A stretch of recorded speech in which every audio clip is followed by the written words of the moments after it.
Okay, now we're going to install this bipod lowering kit. And I'll mention here, this is aircraft grade 7075 aluminum. It's black hard coat anodized to keep it strong and durable. It's the best aluminum we could buy, and it's the best finish we could put on it to protect it for years to come while you own this product. The first thing, in order to take this bipod apart, it doesn't balance well, so I've got a block and a shop towel just to protect it. And I take it apart on that block.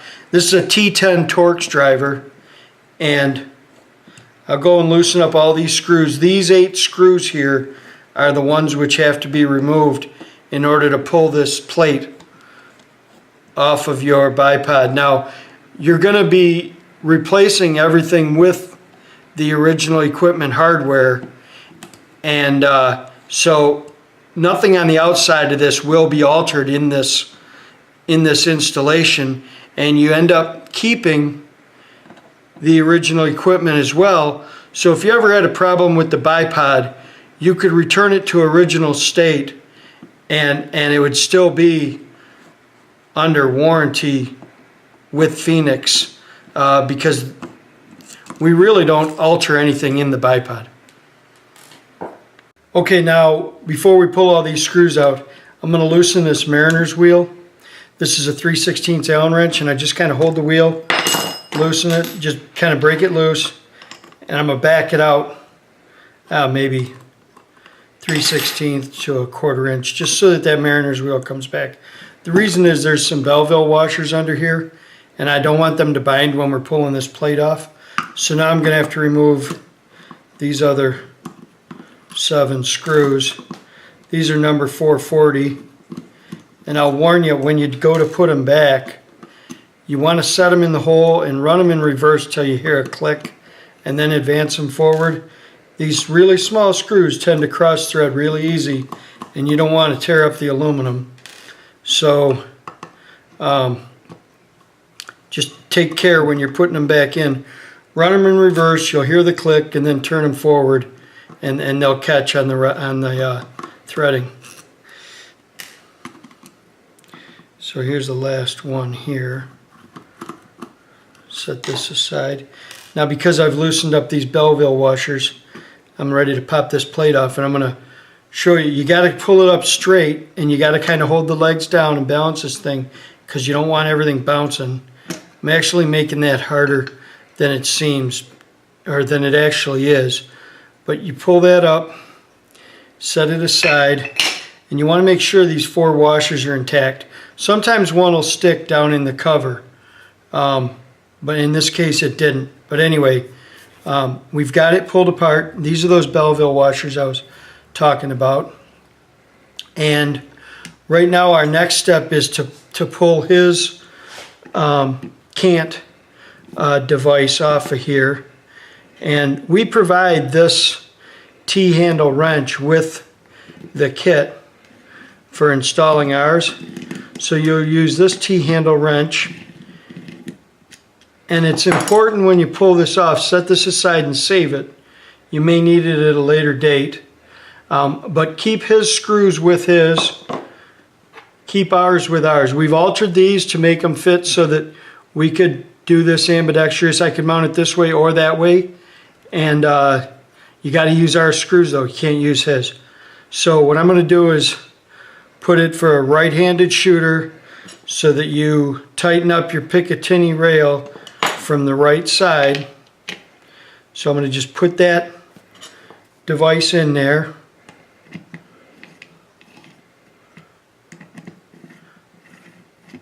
Tighten these screws down, give them a little bit of a snug.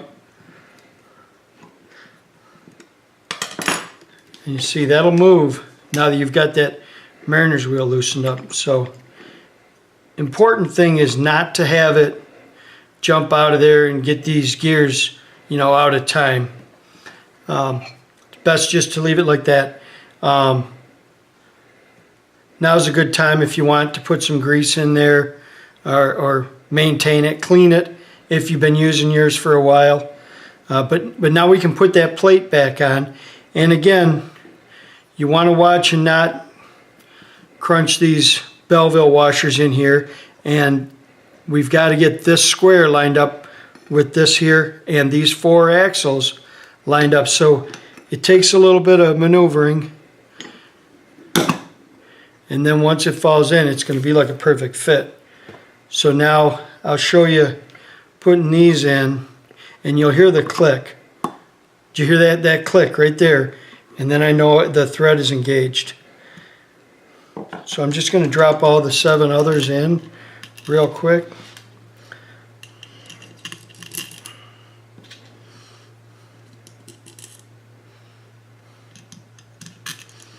And I kind of do like I'm tightening up lug nuts, is I'll move around. There's the click. Tighten it up. Go over here. There's the click. Tighten it up.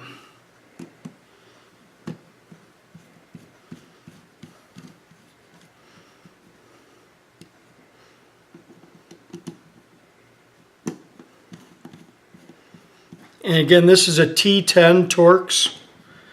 And when you have a small driver like this, everything balances real nice, and it's just an easy way to do it.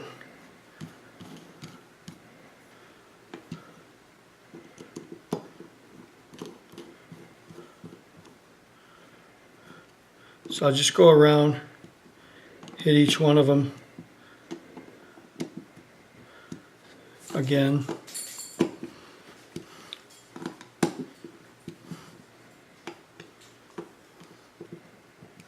Now what we've just done now is lowered the mount 1.7 inches. We've lightened this bipod 4.4 ounces. We've taken the best bipod and actually made it better. There's a 8.25 kilogram limit in FTR, that's F-class target rifle. And so by having a lighter bipod, which is already the lightest on the market, but we've made it lighter and more usable, we've made the best bipod better. Lastly, I tightened up that Mariner's wheel with the 3/16 Allen wrench. And then you'll notice that this claw is mounted center this way, and when you go to put your bipod onto the Picatinny rail mounted on the bottom of your rifle, all you got to do is tighten it up with the T-handle wrench that we've supplied, and we got a nice long one so that you're out here where you got room with the legs and everything, and it's good USA made quality stuff, Bondus brand. So that's it. Set this stuff aside.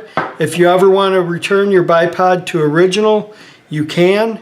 And as far as warranty, we haven't altered anything inside the bipod. You could take our unit out of there, put his back in, and you've still got the same bipod with no drilled or tapped holes, no other mounting problems. And we've got a bipod now that's the best on the market. Thank you.